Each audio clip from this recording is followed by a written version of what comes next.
we make this escape by making a place under the theater, by making a false wall. And there was space for not more than seven people. The false wall was made by blackout paper, and it was camouflaged by just dust thrown against it. So it looked rather real. Now, in the morning that we should be moved, there was planned a checkout of all the people in the inner yard of the camp.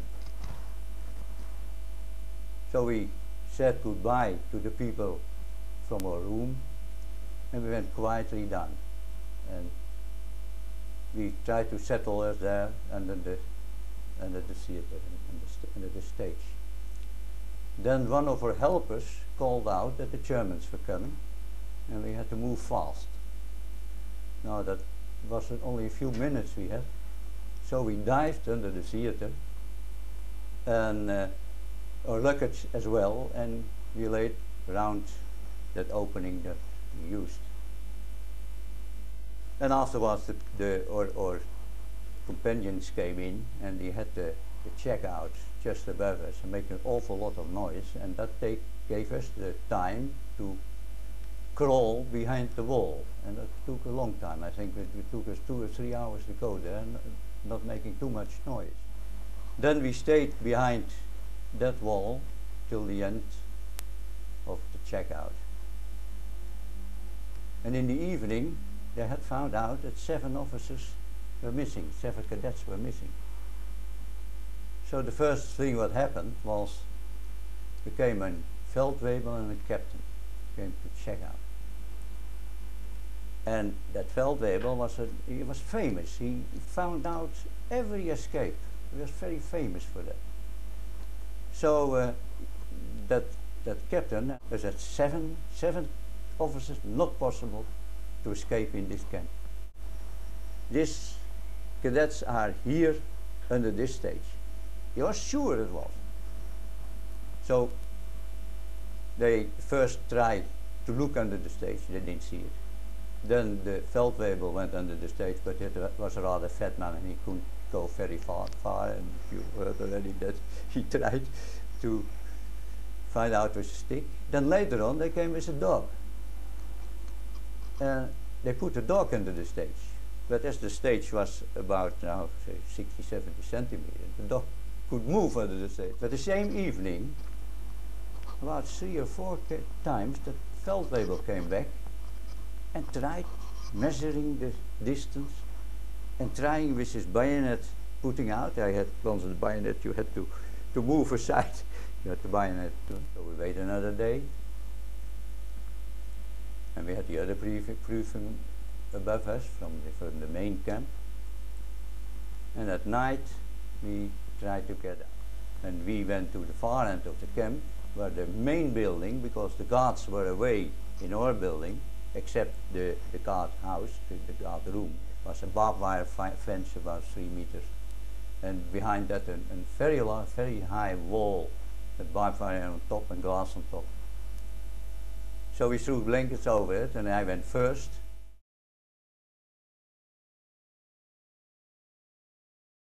They all killed.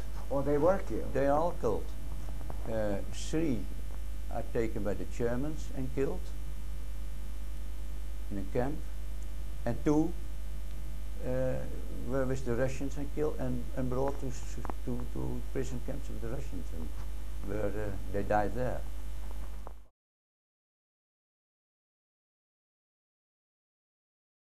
We went into the wood, and the idea was, they had told us, go to a castle. There are always living men, but people that are against the Germans.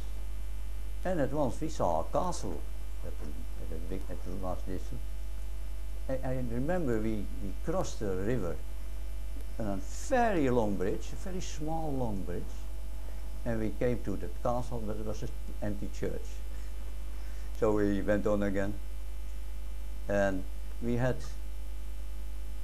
two times we met people. The first time it was when we were in that straw stack, and he saw a girl coming out, and Joop saw a girl coming out, and he opened straw, put his head out and said, "Goedemorgen."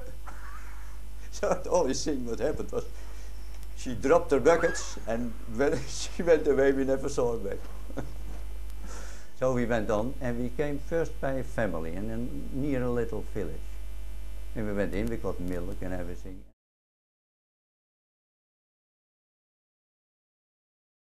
And we went further and further into the wood.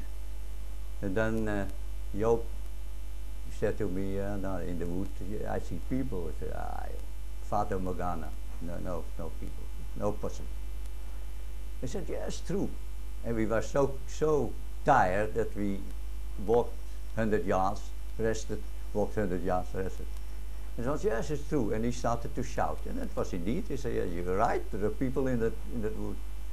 Now, after some time, and he asked them to come out, and they came out. They were suddenly in front of us. And we had to lay down in the snow. And they thought, later they thought we were Germans or Russians at all events.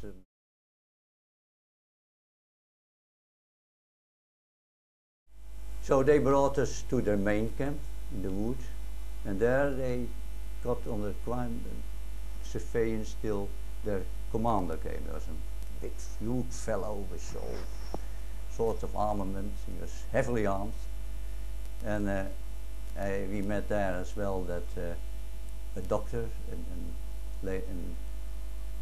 female doctor. She came out of Italy. I think she was Jewish, and she had lost her parents in Italy and had come to the free countries there in the woods and helped the partisans with her doctors.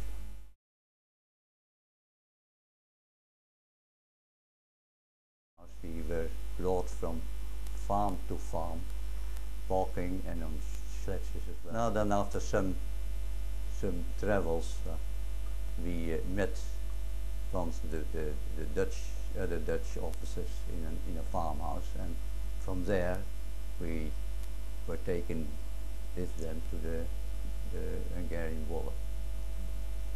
As a matter of fact, the partisans in the wood, he asked us first, will you stay with us? I said, we are pilots. They said, no, they can fly the Visualistor. No, but we like more to go to our own troops. And that was our duty, that when you were in a prison camp, you must escape and you go to your own troops. I said, go to your own troops. So they said, now then we bring you to Hungary.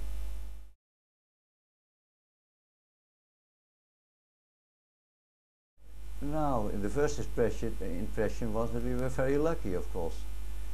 And the second impression was, if we had to meet the partisans, it would be very difficult to find our way in the winter to Hungary.